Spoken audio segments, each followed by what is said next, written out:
On est sur une exploitation qui a 650 hectares avec 70 bovins allaitants. L'assolement se divise en gros en deux grandes parties, la moitié de l'assolement sur des prairies et l'autre moitié sur les cultures, tout ça en rotation.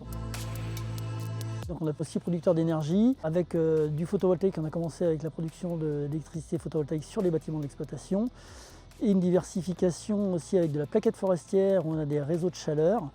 Et ensuite, on a créé le méthaniseur où on fait du biométhane injecté dans le réseau du gaz de ville de l'agglomération d'Argenton qui est juste à côté de nous. Sur l'agglomération d'Argenton-sur-Creuse, du coup, on fournit à peu près 25% du gaz de ville consommé sur l'agglo.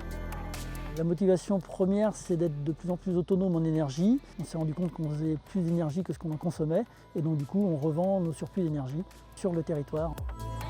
Je pense que sur notre territoire, on peut largement développer ce type de modèle, qui n'est pas un modèle exclusif, qui peut être accompagné d'autres modèles qui sont souvent de plus petite taille et pour autant complémentaires. C'est par delà qu'on va pouvoir viser vers une autonomie énergétique des territoires. On est passé d'un emploi sur la ferme, aujourd'hui on a 7 emplois à temps plein, qui sont que des gens qui vivent sur le territoire.